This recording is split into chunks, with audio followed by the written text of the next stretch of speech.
hermanos, seguimos con Marcos y estamos en el capítulo 6, versículo del 7 al 13. Allá en la Biblia, en 2 Reyes 7, no lo vamos a buscar, existe el pasaje de 4 leprosos que estaban fuera de la puerta de la ciudad.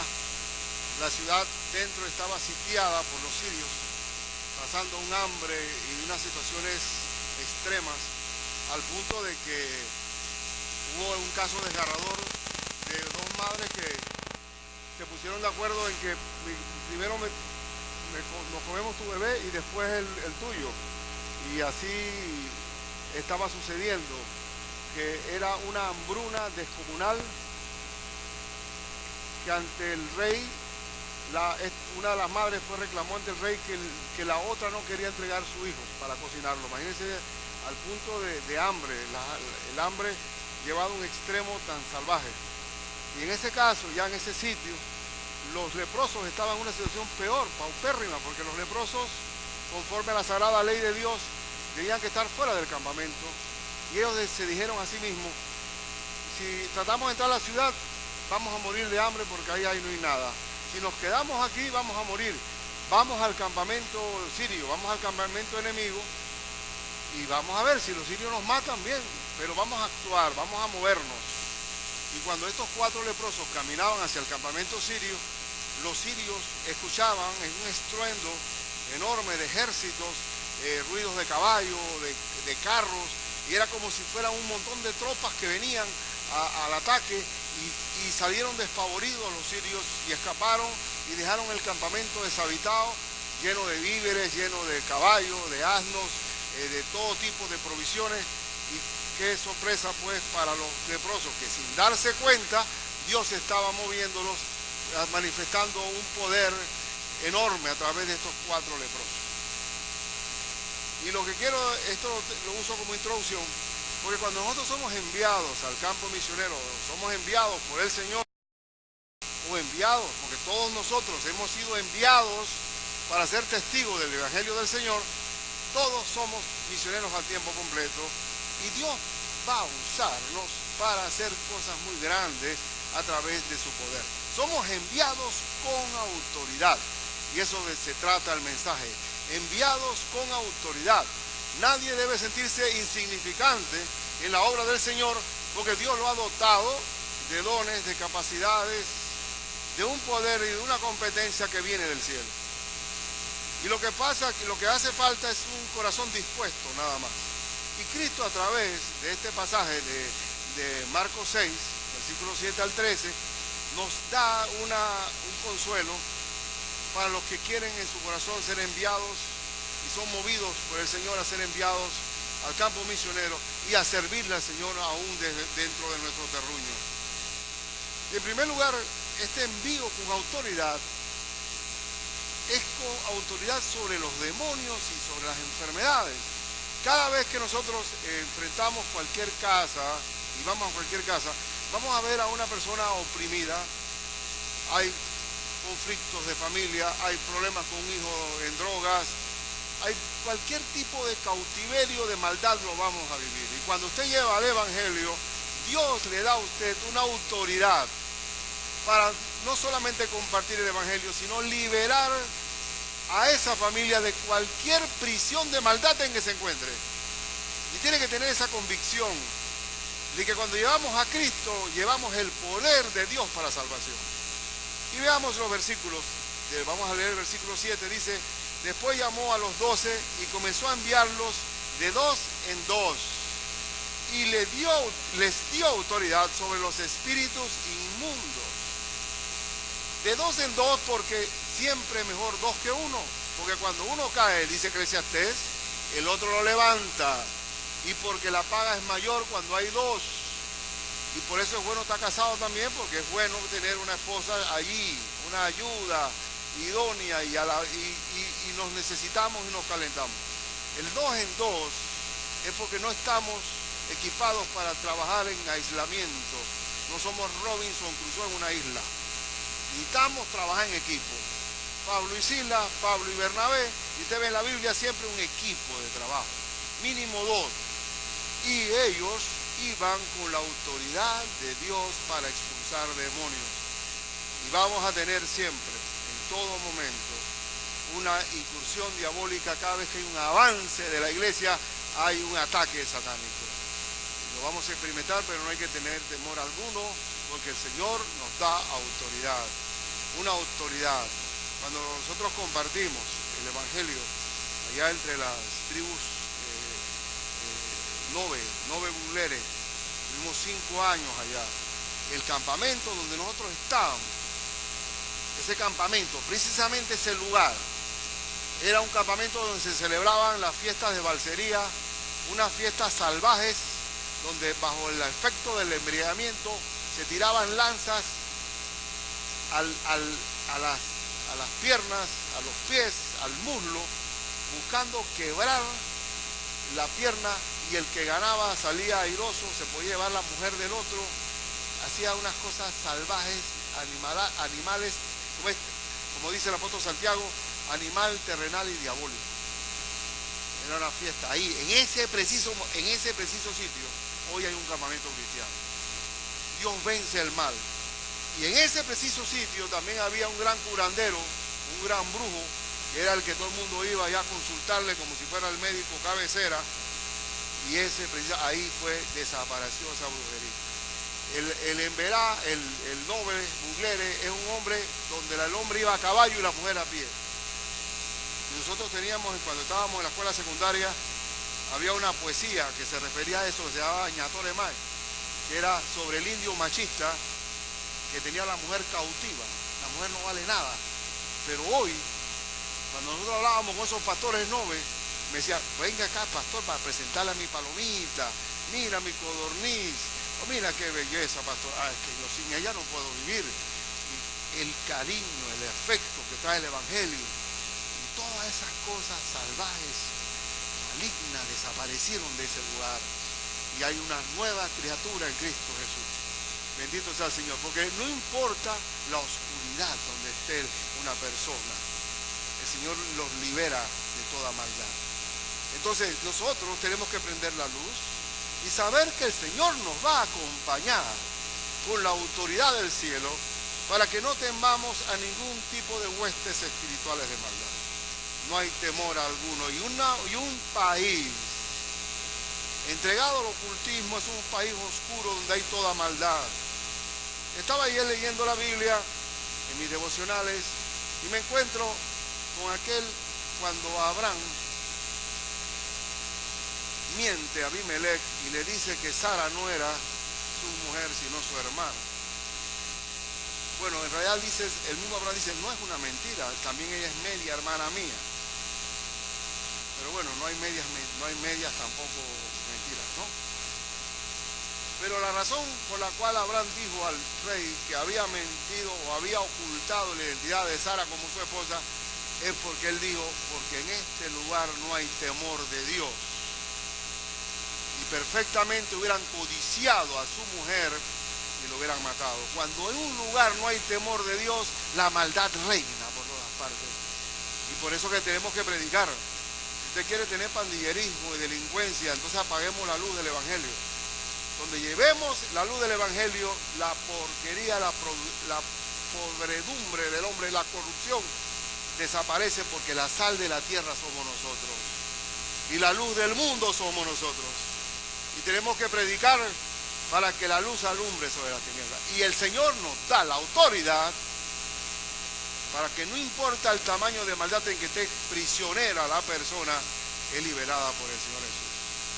Búsquense Lucas 9, en Lucas 9, el Señor reafirma el envío con esa autoridad. 9:1 dice, habiendo reunido a sus 12 discípulos, les dio poder y autoridad sobre todos los demonios y para sanar enfermedades. Efectivamente, cuando uno lleva el Evangelio, tiene que tener la convicción que el problema que hay adentro de la casa, Dios nos da la autoridad para sacarlo de allí. Porque Él vino a liberar a los cautivos. Y vamos a enfrentar, cuando nosotros estábamos en el entrenamiento de Manara y le hablábamos a los musulmanes sobre Cristo, ninguno de ellos rechazaba. Yo digo, oye, Ahmed, yo puedo orar por ti. Digo, adelante. Y siempre orábamos. Yo les pregunto a ustedes si Dios no va a actuar en la petición. ¿Qué es lo que tú quieres orar? No, yo quiero orar por Abigail, o por, bueno, Abigail está yendo aquí, otra, no tengo los nombres árabes por ahí, Zika, Yarmancul, ¿cómo se llama? De las novelas turcas que estamos viendo. Ulises, allá en el campamento. Si quieres que ore por ella, sí, ore por ella. Dios, Señor, manifiesta para que vea tu gloria, tu poder, tu autoridad. Y en el campo misionero el Señor va a mostrar toda su gloria. Toda su gloria. Y qué bueno, que cada vez que la luz de Cristo está, ya la maldad no está. No hay santería, no hay brujería, no hay astrología, no hay ningún tipo de ciencia oculta que pueda prevalecer en un lugar donde hay la luz.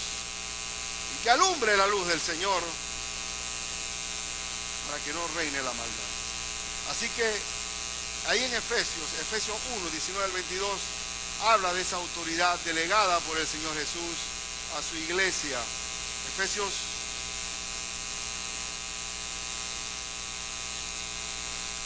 dice la Escritura 1:21, 1:19, dice: y cuál la superinminente grandeza de su poder para con nosotros los que creemos, según la operación del poder de su fuerza, la cual operó en Cristo, resucitándolo de los muertos y sentándolo a su diestra en los lugares celestiales, sobre todo principado y autoridad, y poder y señorío, y sobre todo nombre que se nombra, no solo en este siglo, sino también en el venidero, y sometió todas las cosas bajo sus pies, y lo dio por cabeza sobre todas las cosas. ¿A quién? A la iglesia, la cual es su cuerpo, la plenitud de aquel que todo lo llena en todo. Toda la delegación del poder de Cristo se le otorgó a la iglesia del Señor, y por eso que está la gran comisión que dice: toda potestad me es dada en el cielo y en la tierra, por tanto que id y haced discípulos a todas las naciones, con el poder y la autoridad que da el Señor. Y esa autoridad va acompañada de liberar al hombre de todo cautiverio, de toda maldad, de toda opresión del enemigo. Entonces, Dios nos envía con la autoridad sobre los espíritus inmundos. Vamos de dos en dos, y cualquiera de nosotros que lleva el evangelio de Cristo es un pie bienaventurado que está llevando liberación al cautivo. En segundo lugar, Dios nos envía con autoridad, y también el mismo Dios nos sostiene si somos obreros de Cristo. Si yo los envío, yo los sostengo. Hermanos, si la obra es de Dios, Dios sostiene su obra. No tenemos que estar repartiendo alcancía, ni tampoco estar recogiendo recolecta o haciendo boletos de lotería para sostener la obra del Señor. No, Señor. Dios sostiene su obra y Dios sostiene sus obreros.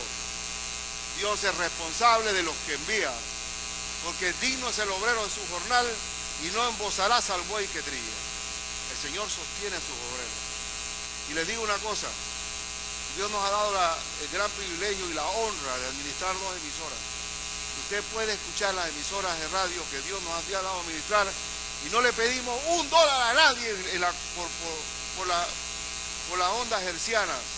Jamás estamos haciendo ni radiotones, ni pidiéndole pacto de compromiso y dando, o bajo un pacto por sanidad, nada de esa cosa. Y ahora yo pregunto: ¿quién sostiene la obra? El Señor sostiene la obra. No siempre estamos cumpliendo nuestras responsabilidades, todos los compromisos frente a la autoridad estamos al día, y ahí hay un relax. Usted va a la emisora y siente que está en el cielo. ¿Por qué? Porque el Señor, si la obra es de Dios, Dios sostiene su obra. Y no hay por qué mendigarle a nadie nada. Y cuando el Señor envía a su obrero, Dios sostiene su obrero. Dios sostiene su obrero. Tenemos que tener la seguridad. Y ahora, ¿dónde está sustentado eso? Cristo lo ilustra aquí. Vamos a buscar el versículo 8 y 9 del capítulo 6 de Marcos, donde estamos. Dice, y les mandó que no llevasen nada por el camino. Imagínense usted que nos vayamos nosotros sin nada, sin una lonchera, nada, nada de respaldo. No lleven nada por el camino, si solamente el bordón, que el bordón es un bastón largo, una vara que normalmente usaban los pastores, que tiene una punta de acero o punta metálica. En la punta del bordón estaba un metal fuerte. Si no bordón, ni alforja, ni pan, ni dinero en el cinto. Esto para probar que yo lo sostengo a ustedes. Váyanse sin nada, vaya a ver si ahora nosotros vamos a hacer un viaje, no hacemos ni un campamento de 3 días. Si no vamos llevando, cuando hacemos los campamentos, es una barbaridad de materiales que llevamos nosotros ahí. Unas hieleras de todo, carne de todo tipo. Ahí nadie pasa hambre. Ahí nadie se va sin nada. Es como si fuéramos con Cristo en un viaje misionero. Váyanse de 2 en 2. ¿Y qué llevan? No lleven nada. Yo los voy a mantener a ustedes. Y eso es extraordinario porque la obra es del Señor y Dios sostiene su obra. Eso se llama providencia. Providencia es que Dios provee para sus obreros. No tenemos que estar mendigándole nada a nadie. Por eso que la iglesia de Cristo es una iglesia sostenida por el Señor. Y si usted quiere ser enviado por el Señor, va a tener la autoridad de Dios con usted y va a ser sostenido por el Señor. La propia hermana Inmaculada, cuando estuvo aquí, ella llegó a decir, mire pastor, a mí me da vergüenza lo que le voy a decir, porque yo cuando ya estaba ahí raspando el pago del alquiler, digo, Señor, si yo no puedo pagar el alquiler, yo me regreso. Cuando ella vino aquí, ella habló de toda su cuestión, yo le dije, mira, nuestra iglesia va a pagar tu alquiler. Eso fue como una bofetada de Dios directamente, porque eran las palabras que yo le había dicho al Señor. Si yo no pago el alquiler, yo me regreso. Y digo, nosotros vamos a pagar tu alquiler. Esa fue una satisfacción para ella, porque si el obrero es de Dios, Dios sostiene su obrero. Eso es extraordinario. Esta propia iglesia comienza nosotros en un grupo pequeño, en un local. No éramos ni 30 cuando comenzamos. Estaba yo discipulando a los que tenían mi manada pequeña. Y una hermana viene con un plano y lo extiende así, pastor, ¿qué le parece esta iglesia de este tamaño? Y digo, qué tremenda, oye, qué bien ese edificio, qué hermoso, qué bueno, muy bueno. No, fantástico, y usted me está pidiendo mi opinión sobre el plano este. No, está estupendo. Digo, no le veo objeción. Digo, no, qué objeción le puedo ver yo. Pero en mi mente yo estaba pensando, bueno, serán 10 años para la primera etapa, comprar el lote, después la segunda, poner el primer piso, el segundo. Cuando ya la semana siguiente me dice la hermana, pastor, compramos el lote. Compramos el lote y lo vamos a comenzar a construir. Digo, pero hermana, aguante la mano. Oye, mire, vamos a parar el carro. Nosotros tenemos que sacar el aporte de aquí, de esta pequeña manada. Mire, pastor, déjemelo fácil a mí. Esto es fácil para mí. Lo que podemos hacer es un arreglo de pago, un plan de pago a 20 años sin intereses, con un pago anual, y pagamos la obra, hermano, en 3 años antes. Ahora, ¿quién proveyó esos recursos inesperados? Porque si la obra es de Dios, Dios sostiene su obra. Lo importante es salir y actuar y dejar que el Señor se glorifique, porque esa es obra de parte de Dios. Y por eso que Dios sostiene su obra. El pueblo israelita tuvo 40 años en el desierto, y usted sabe que en el desierto no hay nada. Y Dios mantuvo ese 1,000,000 y pico de personas en el desierto por 40 años. Nunca se enfermaron, no se les gastaba ni la ropa, ni el calzado. 40 años manteniéndolo con un maná del cielo día por día. Póngase en Deuteronomio 7, Deuteronomio 2, versículo 7. Deuteronomio 2, versículo 7. Dice: pues Jehová tu Dios te ha bendecido en toda obra de tus manos. Él sabe que andas por este gran desierto. Estos 40 años Jehová tu Dios ha estado contigo y nada te ha faltado. Si Dios mantiene un pueblo por 40 años donde no hay nada, no nos mantendrá a nosotros, hombres de poca fe, para sostener la obra. Y no lo dice Cristo, que si Dios mantiene los pájaros, que son lo más, el cerebro de pájaro es el cerebro más escaso. Así papá tenía esos insultos, a veces tiene el cerebro de pájaro. Si Dios mantiene los pájaros día por día, no nos mantendrá a nosotros, hombres de poca fe. Y les digo, les confieso algo, que le pido perdón a Dios por lo que le voy a confesar. Cuando comenzó la construcción de la obra y todo lo demás, yo seguí trabajando como abogado y no daba el paso para ser sostenido directamente por Dios. Una de las excusas que yo daba era que yo también quería contribuir con mi ofrendar y mis dádivas del Señor a la obra. Pero en el fondo de mi corazón, en un rebaño tan pequeño, no quería tenerle tampoco la carga de mantener a la familia. Cuando ya yo di el paso de abrirme, de que el Señor me acorraló en el trabajo, porque me dieron responsabilidades que eran demasiadas, nunca podías estar al día, porque tenía que ver con todo lo que eran compras, licitaciones, concursos de precios, todo lo que se movía hasta bajar las banderas. Es una cosa horrible y yo digo, Señor, ya yo me voy, perdóname, o te vas o te saco a patadas aquí. Y cuando yo salí, desde el día en que salí, cuando paso al frente de esa institución, digo, qué estúpido fui, ¿por qué no fui el cobarde de haberme ido antes? Y perdí por lo menos unos años del consuelo de sostenerse directamente por el Señor. Porque si Dios nos envía, Dios nos sostiene. Y no hay que dudarlo. Y cuando vamos a enviar nuestros obreros al campo misionero, Dios los va a sostener y nosotros vamos a ser instrumentos para ese sostenimiento. Para ese sostenimiento. Allá también,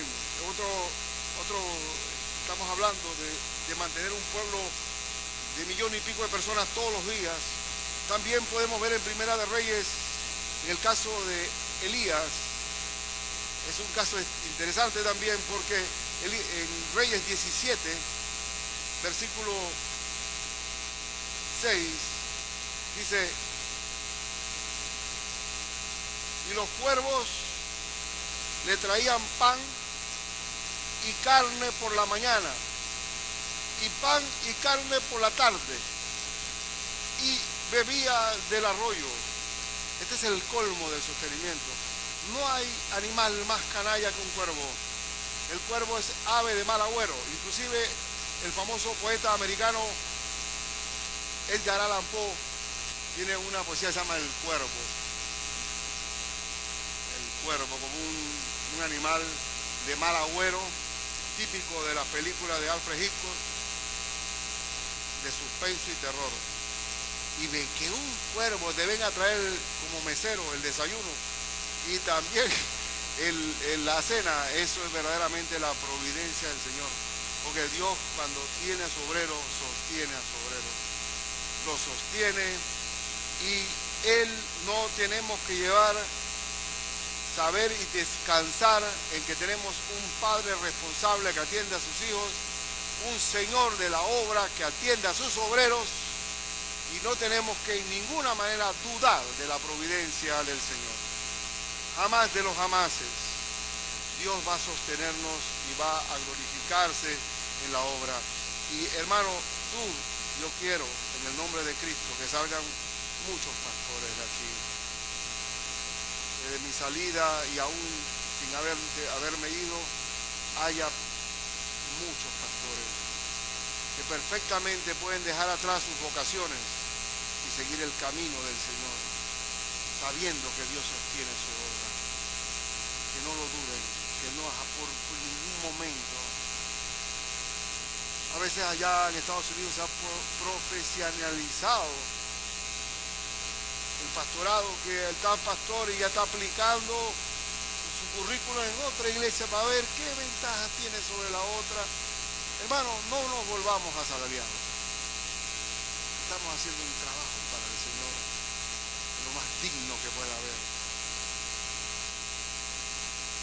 Entonces Dios, en el envío con autoridad, el envío con sostenimiento, con proveer para su obrero, y en tercer lugar está el hospedaje del obrero mandado por el Señor.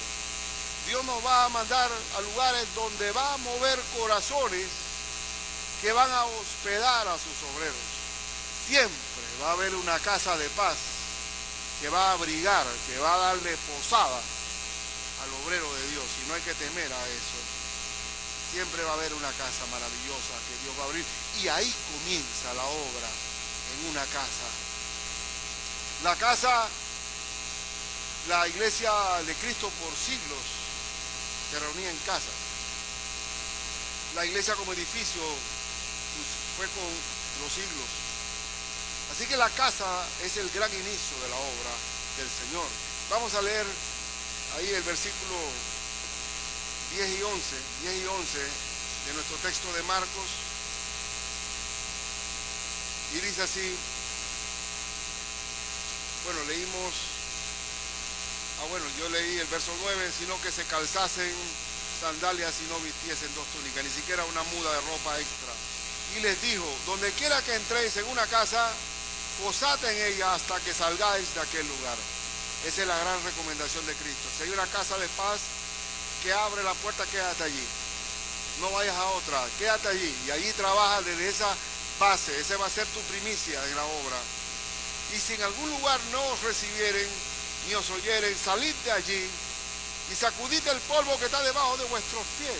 No quiero ni siquiera el polvo de esta calle, de esta ciudad, en mis zapatos, por haber rechazado el nombre de Cristo.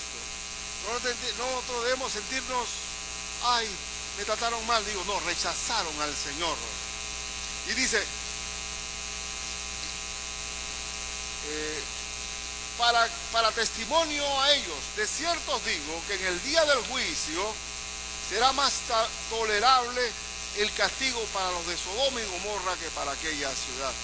Imagínense en la comparación, y sabemos que Sodoma y Gomorra, Dios mandó 2 bombas atómicas sobre esa ciudad y las desapareció. Dice que rechazar el nombre de Cristo, el castigo de Sodoma y Gomorra es todavía más tolerable, porque rechazaste al príncipe de paz, rechazaste al Mesías, rechazaste al Cordero Redentor, te quedaste sin nada. Aborrecer a Cristo es aborrecerlo, es algo que no tiene justificación. Me limpio los pies del polvo de mis calzados. Y lo que quiero destacar en este punto es que el asunto del hospedaje es algo que viene a consecuencia de predicar el Evangelio. Va a haber amigos, y qué bueno cuando uno viaja a otros lugares, uno se queda, una de las cosas más maravillosas que hay es el amor de los hermanos a través del hospedaje. Nosotros en los manaras que hemos tenido, en los 5 manaras, una de las cosas más dichosas que tenemos es que los hermanos hospedan a hermanos de otros países. Y es bueno tener el hospedaje, porque el hospedaje es el amor de hermanos. Si lo llevamos a un hotel y lo atendemos desde el hotel, eso no es una atención fraternal. Y hospedarlo sin murmuraciones, dice la Escritura. No pensando, oye, ¿cómo come ese tipo? Oye, se va a comer todo el supermercado. Oye, ¿cuándo va a pagar la luz? Oye, ¿qué botadera de agua tiene? No. Cuando uno hospeda a manos llenas. Yo he ido hospedado en Estados Unidos o en Cuba.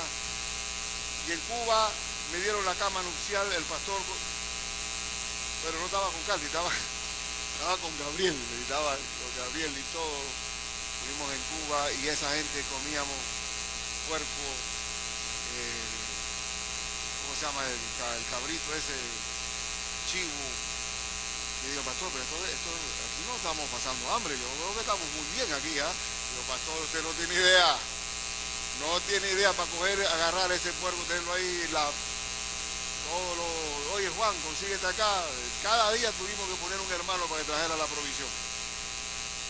Sin embargo, cuando hay amor, tú te sientes bien, porque el amor todo lo llena. Y tenemos que hospedar. Y también, donde nosotros lleguemos, llevando el evangelio, va a haber una casa de paz.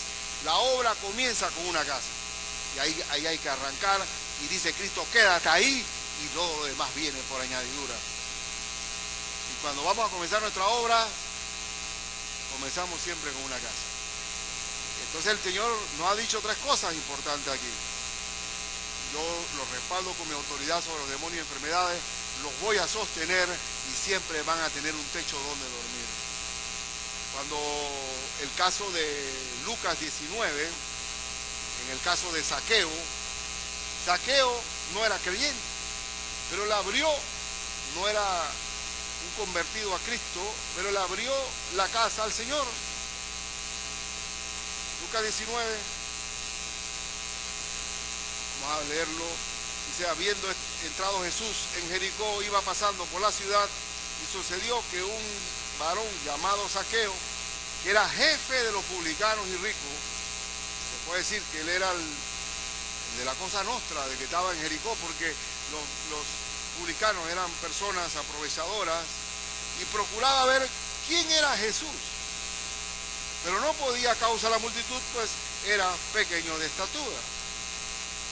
Y corriendo delante, subía a un árbol sicómoro para verle, y esta es una buena actitud de Zaqueo, porque el deseo de ver a Cristo se comportó como un niño, porque los niños son los únicos que se suben a los árboles, hermano. Y era muy posible que ese árbol estaba lleno de chiquillos allá arriba, porque había de pasar por allí. Cuando Jesús llegó a aquel lugar, mirando hacia arriba le vio y le dijo, Zaqueo, lo llamó por su nombre propio, date prisa, desciende porque hoy es necesario que pose yo en tu casa. Y esta posada, y Zaqueo frente a esta solicitud de Cristo, ¿cómo actuó? Entonces él descendió a prisa y le recibió gozoso. Nosotros vamos a tener esa hospitalidad que recibió el Señor cuando llevamos el mensaje del Evangelio. Va a haber casas amigas, casas que vienen siendo esas primicias que inician la obra, y va a haber el calor, el abrigo de Dios a través de hermanos de paz que van a estar en esos lugares. Todo esto se va a cumplir en la obra misionera. ¿Y quién hospeda a Cristo en Jericó? El peor de los peores, el odiado por todos.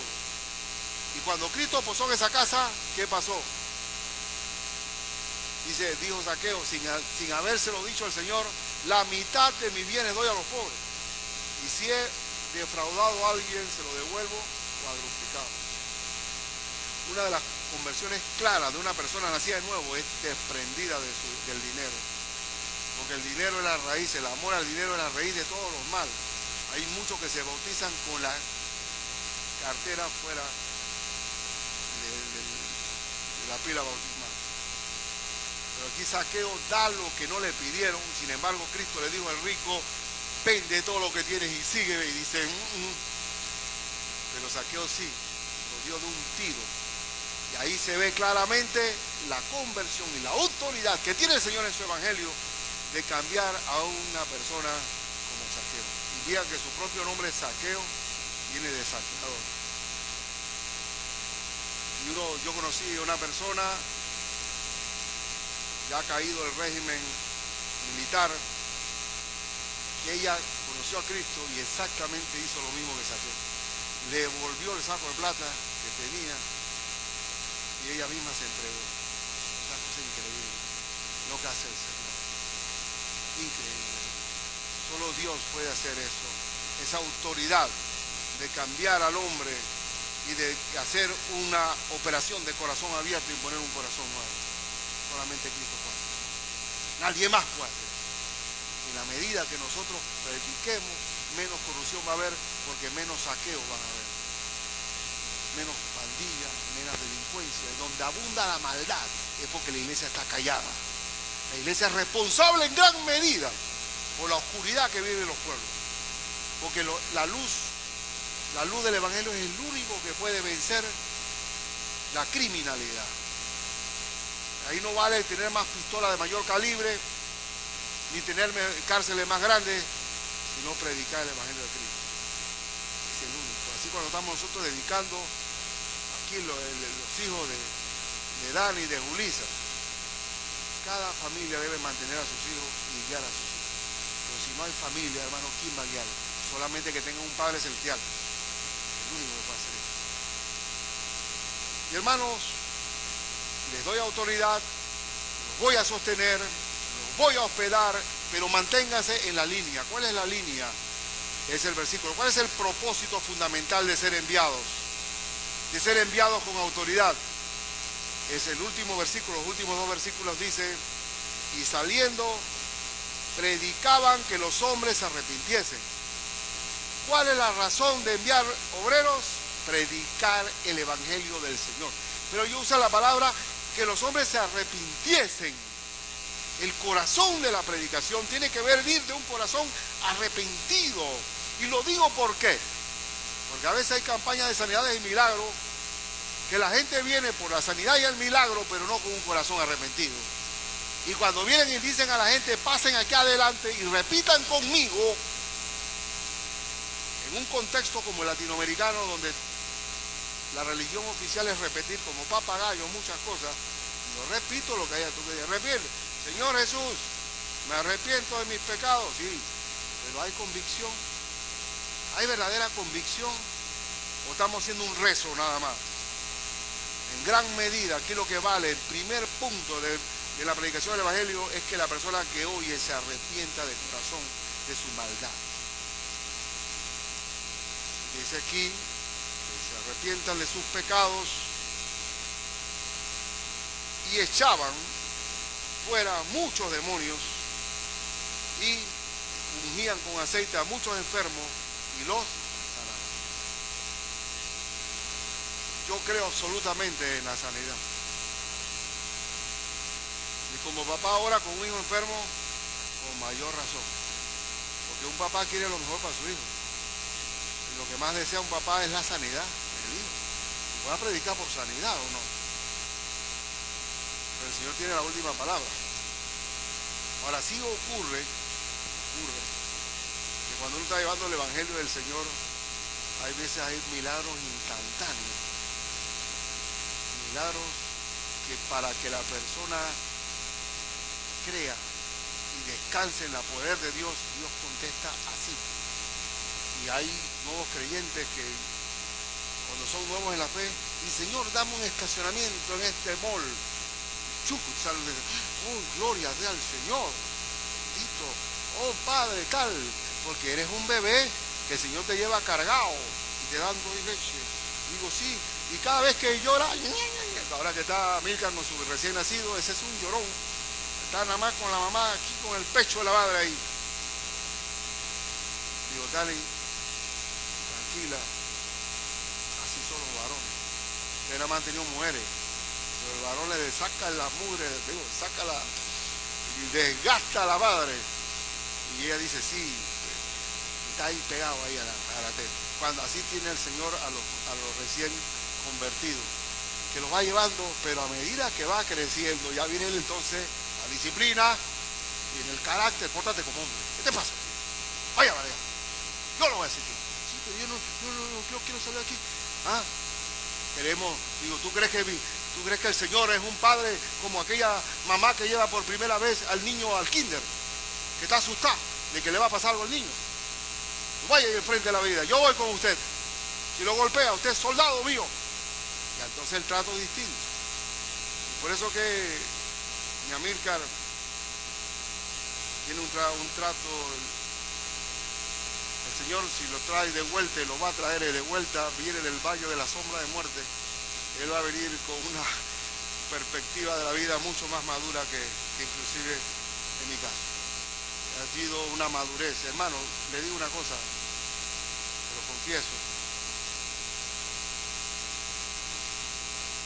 Yo estoy acostumbrado al cariño, al afecto, a la fraternidad,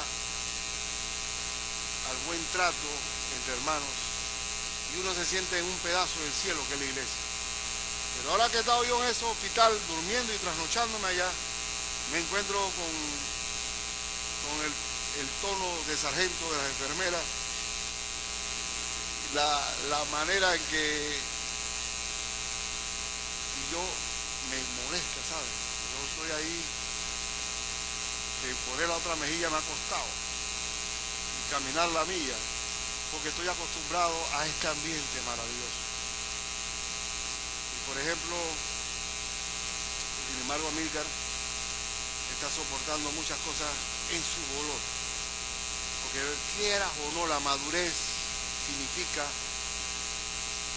derrotar el orgullo de nosotros y vivir en humildad.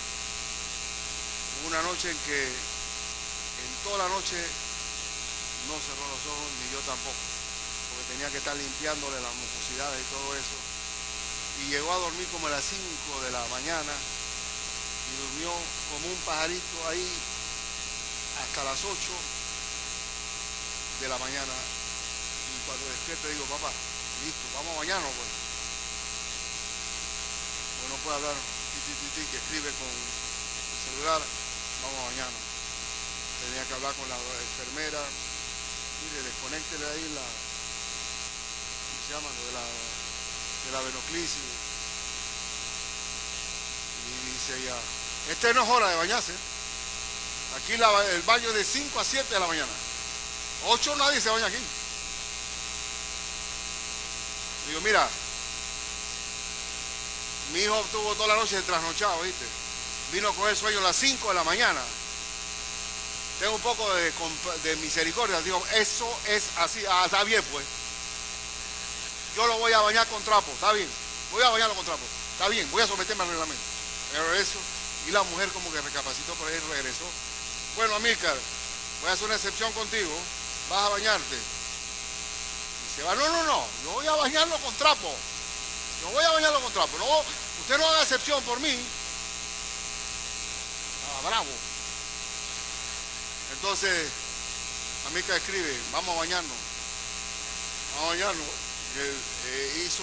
Hizo la excepción. Digo, no, vamos a bañarlo con trapo, Amílcar.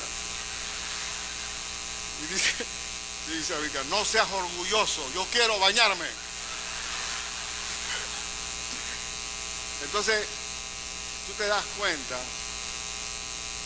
que uno, claro, no sé si estoy haciéndome entender, que en una atmósfera como la iglesia, estamos tan contentos unos con otros. ¿Quién quiere? Nosotros a veces echamos cuentas, quedamos aquí, después allá, debajo del estacionamiento, y después quedamos almorzando juntos. No podemos, allá en el cielo vamos a tener tiempo para eso, pero cuando enfrentamos el mundo canalla, cuando enfrentamos entonces tenemos que aprender a poner la otra mejilla, a caminar la milla, a no pagar mal por mal, y entonces nos olvidamos de que tenemos que alcanzar a un mundo perdido, un mundo oscuro, a no tener orgullo. Y ya uno va aprendiendo. Y cuando estoy buscando cita y esa cuestión, váyala. Siéntese allá, espere su nombre. Y después llamaban, el fulano, Darío Herrera, ¿viene o no viene?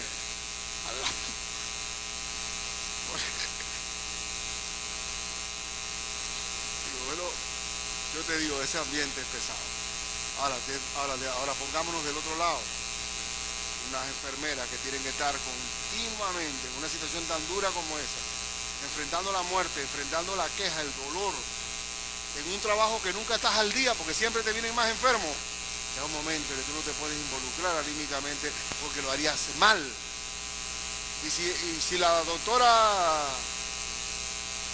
que también nos atendió, muy buena mujer, amiga de Sandra, mexicana, compañera, compatriota, pero fue tan militar que, sí, abra la boca, pim pam, pim pam.